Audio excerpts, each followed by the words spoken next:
이번 시간에는 신명기 크게 세 가지 이슈에 대해서 같이 한번 성경적으로 신학 철학적으로 한번 풀어보도록 하겠습니다.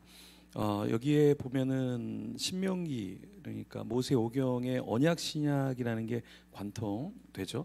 오늘은 언약 신학과 세대주의 사상 두 가지를 좀 나눠 보도록 하겠습니다. 신명기의 5장, 6장, 29장에 보면은 언약 신학의 중심축을 형성하는 문헌인 것을 우리가 볼 수 있습니다. 신명기는 모세의 고별 설교 형식으로 구성되어 있죠. 그래서 광야 세대와 가나안 입성을 앞둔 새로운 세대에게 하나님의 언약을 재확인하는 그 내용을 적용하는 내용을 담고 있습니다. 그러면 언약 신학이라는 게 무엇이냐라고 할 때 신명기의 구속사적인 위치와 조직 신학적 해석을 보면 하나님의 구속사를 다루고 있는 거죠. 하나님이 어떻게 불러서 이끌어내고 하나님이 구속하는가, 이게 언약 신학의 주요 골자죠. 그래서 단지 이스라엘을 그냥 민족의 정치적인 종교적인 제도 정비 그리고 하나님이 인도하신 것인가, 거기서 끝나는 것이 아니라 신정 정치 속에서 하나님의 주권 아래 형성된 언약 공동체의 정체성을 재규정하는 신학적인 사건, 이것이 바로 신명기인데요. 자, 여기 언약 신학의 대표적인 학자 헤르만 바비크는 이렇게 언약을 얘기해요. 하나님이 자신의 주권적 자유 안에서 인간과 체결하신 신적 구속적 질서로 정의한다. 자, 여기서 중요한 게 뭐냐면은 이 구속적인 내용, 그러니까 하나님의 주권적인 자유 안에서 인간과 체결하신 신적 구속적인 질서다라고 이야기하는데요. 세대주의는 이렇게 그 하나님의 구원, 그 역사, 이런 언약, 이런 것을 이제 시대별로 나누어서 그 방법이 다르다 이렇게 이야기를 합니다. 그런데 이 언약 신약에서는 구약부터 신약까지 다 하나님의 주권 아래서 이 구속이 다 연결되어져 있다. 그러니까 예수 그리스도를 향한 구약, 그리고 예수 그리스도가 오신 것, 초대교회, 그리고 다시 예수 그리스도를 기대하는 그 전체가 예수 그리스도의 안에 구속 사건으로 본다라는 게 언약 신학이고요. 세대주의는 이제 각 경륜 시대마다 다른 방법이 있었다라는 것을 이야기하는 거죠. 자, 그러면 신명기 6장은 언약 공동체의 윤리적인 구조다 이렇게 본다라는 거고요. 그 다음에 이 이스라엘을 이야기하는 건 단순한 이스라엘이 아니라 우리까지 포함한 영적 이스라엘이다라는 거예요. 그래서 이 페이지에 보시면 교회와 신명기의 연속성을 말한다. 이게 언약 신학의 특징이에요. 그러니까 세대주의는 단절을 얘기해요. 그러니까 이스라엘은 이스라엘이고 교회는 교회고, 그래서 이게 세대주의의 신학이에요. 그래서 여러분 Back to 예루살렘은 되게 멋진 말이지만 이건 세대주의의 전형적인 신학이에요. 왜냐하면 이스라엘을 회복시켜야 종말이 오고 그 이스라엘을 하나님이 기다리고 있다. 그래서 이 이스라엘을 우리가 생각하는 이스라엘이 아니라 이스라엘이 하나님이 생각하는 그 백성이고 교회는 하나님이 생각하는 이스라엘이 아니다라는 게 세대주의의 골자예요. 그래서 예루살렘으로 가서 복음을 전하는 게 우리가 생각하는 것처럼 땅끝까지 복음을 전하는 게 아니라 그 이스라엘이 이스라엘이고 우리는 이스라엘이 아니다라는 사상이 사실은 깔려 있습니다. 그래서 세대주의의 신학의 배경이 이스라엘을 중요하게 여기는 게 우리가 생각하는 그 이스라엘이 아니다라는 걸 여러분들이 좀 알고 계셔야 한다. 그래서 바빙크는 교회를 중간에 보시면 구속의 경륜 안에서, 그러니까 중요한 건 구속의 경륜이라는 거예요. 구속의 경륜 안에서 아브라함에게 주어진 약속의 수혜자로 성취된 언약의 중심이다 이렇게 평가한다라는 거예요. 그럼 언약 신학을 정리하면 이렇게 네 가지로 정리를 할 수 있습니다. 언약은 신명기를 창세기부터 계시록까지, 이게 중요해요, 이어지는 구속사의 핵심 고리로 해석한다. 신명기 6장은 언약 공동체의 윤리적 구조와 신앙 정수를 규정하는 대표 본문으로서 교회의 교육 사명과 밀접히 연결된다. 그런데 세대주의는 이걸 연결시키지 않습니다. 교회와 구약의 신명기의 사건을 연결시키지 않아요. 세 번째, 신약 교회는 구약 이스라엘의 정체성을 계승한 영적 공동체이며 이게 언약 신약이고 세대주의는 언약과 이 계승에 대한 이야기를 하지 않습니다. 네 번째, 바빙크의 조직 신앙은 언약을 하나님의 구속적 자기 계시 중심 구조로 파악하며 신명기를 신구약 전체를 연결하는 신학적 매개로 이해한다. 이렇게 보는 거예요. 그럼 세대주의에 대한 이야기를 한번 해볼게요. 세대주의는 신명기의 율법과 하나님의 경륜을 구분합니다. 그래서 어떠한 것을 이야기하냐면 언약 구조를 전체 구속사의 연속 선상에 놓거나 이해하지 않는다라는 거죠. 그래서 특정 시대, 그러니까 모세 언약은 그냥 모세 시대에만 딱 국한된 것이고 지금은 관련이 없다 이렇게 본다라는 거죠. 그러면 대표적인 사람은 이제 누구냐면 여러 사람이 있는데요. 네, 넬슨 다비라는 사람은 이제 고전적인 세대주의자다. 그래서 잘 세대주의자들도 잘 인정하지 않거나 조금 더 진화한 사람이 온건한 개정적 세대주의, 찰스 라일이라는 사람입니다. 근데 이 찰스 라일이도 이제 세대주의에서는 받아들여지고 있지 않습니다. 그러니까 우리가 세대주의라고 하면은 한 부류일 것 같은데 전체적인 부류는 한 부류인데 그 안에서도 서로가 서로를 향해서 인정하지 않는 그런 느낌이에요. 그래서 어떤 분이 제가 페북에다 계속 세대주의 올리니까 세대주의는 왜 계속 망하고 있나요? 그러니까 세대주의는 그 안에서 싸우고 있어요. 그래서 망하는 거예요. 자, 보십시오. 이단들이 안 망하는 이유는 뭐냐? 이단들은 안 싸우거든요. 네, 그죠? 근데 세대주의는 왜 그러냐? 싸우고 있어요. 싸우면 무조건 안 된다. 그래서 세대주의 안에서도 어떤 노선을 따르냐에 따라서 크게는 네 가지로 나누고 더 크게는 세 가지로 나눕니다. 그 중에서 이제 온건한 개정주의 찰스 라일리가 주장하는 내용을 좀 보시면 어떤 내용을 이야기하느냐? 그 세대주의를 하나님께서 인류에게 서로 다른 경륜을 통해 다양한 방식으로 계시하고 다루셨다라는 사실을 인정하는 신학 체계다라는 것이고요. 그런데 여기에서 찰스 라일리는 하나님의 경륜은 인류와 맺는 관계의 방식이 시대에 따라 달라진다는 전제를 가지며 각 시대는 특정한 인간의 책임, 하나님의 명령, 이에 따른 심판으로 종결된다고 본다라는 거예요. 그래서 신명기는 이중 율법의 경륜에 해당된다. 이렇게 해서 이스라엘 민족에 국한된 것으로 해석한다. 약간 온건한 개정주의인데 온건하다 그러는데 우리가 보면 온건하지 않다. 그래서 점진적인 개정주의라고 해서 더 이 세대주의에서 완전히 8, 90%, 뭐 7, 80%뭐 이렇게 개혁주의의 노선을 따르는 사람이 있는데요. 네, 근데도 우리가 볼 때는 그놈이 그놈이다, 도찐개찐이다. 큰 차이는 없다 이렇게 봅니다.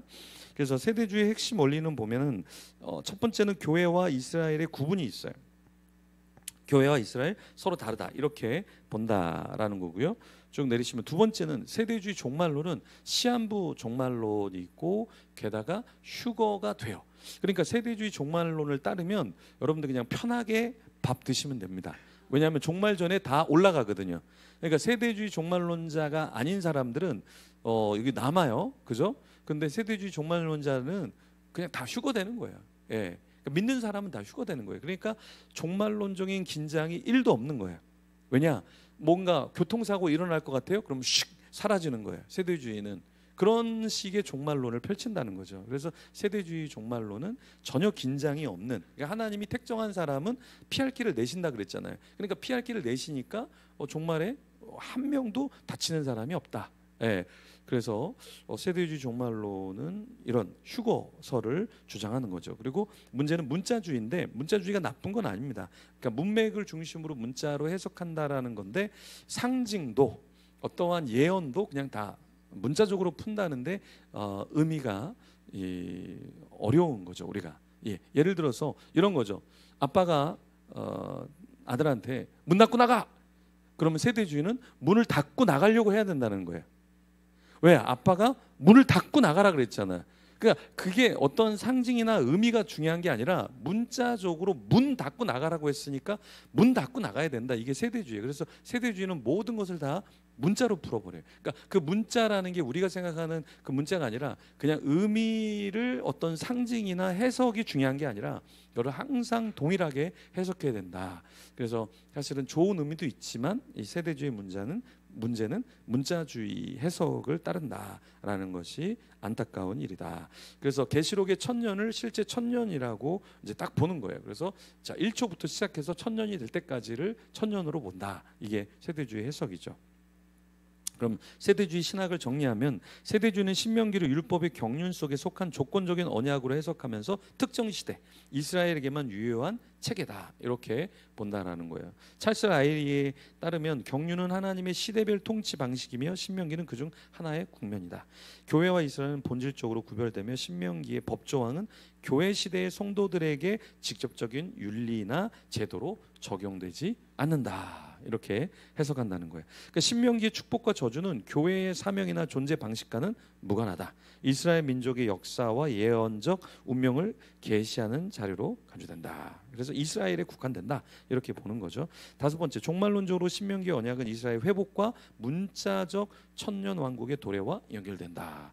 그 왜 연결이 안 된다고 연속성이 없는데 이건 왜 또 연결을 시켰는지 모르겠는데 하여튼간 네 그렇습니다.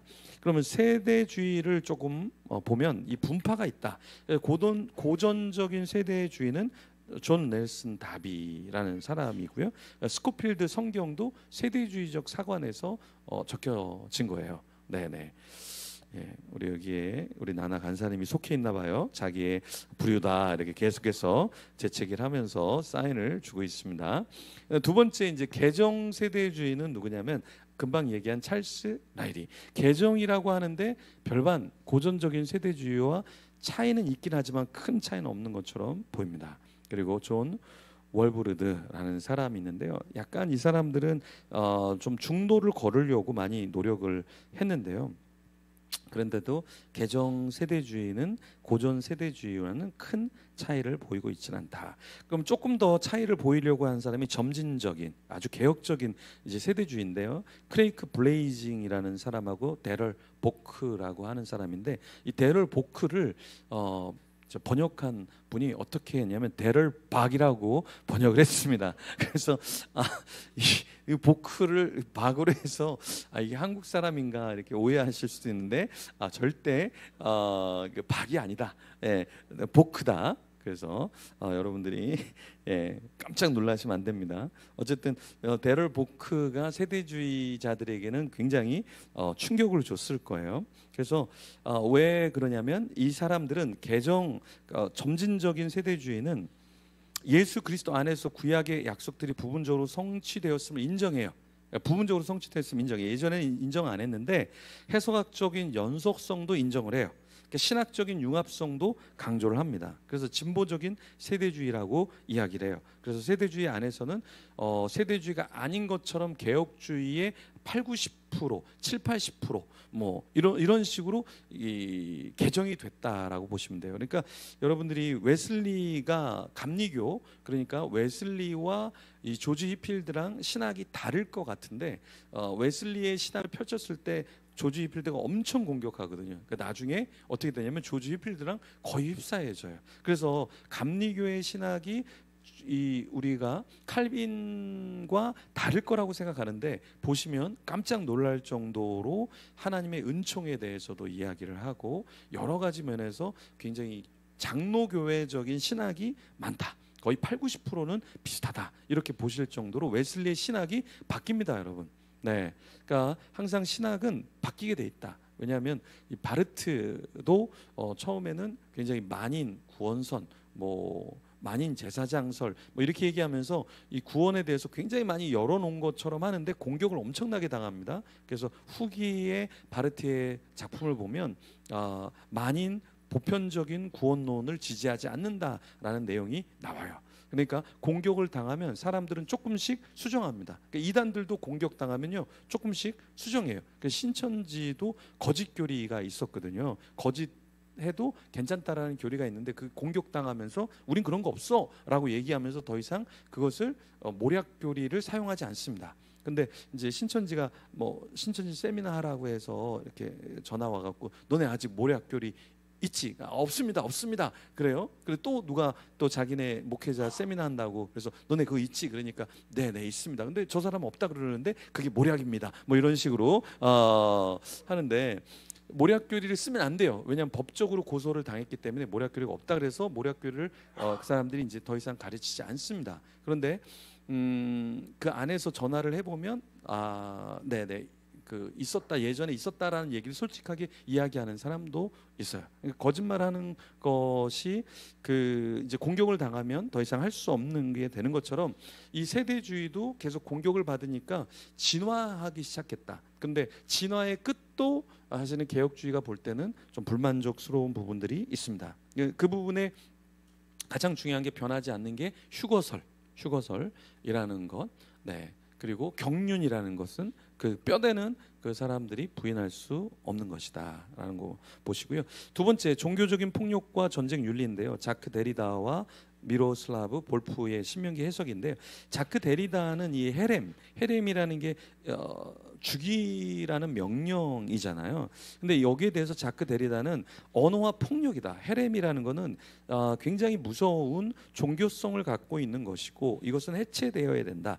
타자에 대한 무비판적인 배제 정당화의 신학이다. 이렇게 이야기를 하는 것이고요. 근데 이것에 대해서 이제 신학적으로 미로슬라브 볼프는 그게 아니라 이게 배제와 포용의 신학이 아니라 신명기는 특정한 하나님의 명령, 그 시대에 그 명령을 하나님께서 하신 것이지 그것이 죄에 대한 심판적인 성격인 것이지 그냥 무자비하게 모두를 다 죽이라고 한 것은 아니다. 그래서 여러분들 7페이지 밑에 보시면 죄에 대한 심판이라는 맥락 안에서 일시적으로 허용된 사건적 명령이지 이를 현대 보편적으로 기독교인들이 누구나 다 죽여라 라고 신명기에서 말하는 것이 아니다. 그래서 이것을 미로슬라브 볼프가 정의를 합니다. 그래서 데리다가 말하는 것이 아니라 너희가 말하는 것처럼 그런 무서운 것이 아니라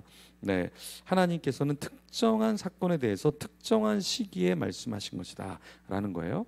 그래서 해체시키고 죽이는 그런 것이 아니다 라는 것이 이 해석이고요. 자, 마지막 1분 정리를 해드리면 그 다음에 세 번째 오늘 우리가 다룰 것은 무엇이냐면 노예 해방과 경제의 정의인데요. 자, 이 신명기 15장에 보면은 노예에 대한 이야기가 나옵니다. 그랬을 때 월터 그루그만의 희년적 이야기가 이제 연결시킬 수 있는데요. 월터 브루그만은 이러한 신명기의 규정들을 하나님 나라의 대안적인 경제 질서로 봐야 된다라는 거예요. 그게 뭐냐면은 자본주의, 우리가 자본주의로 우리가 돈을 벌잖아요. 근데 이게 천박한 자본주의가 되어서는 안 된다라는 거예요.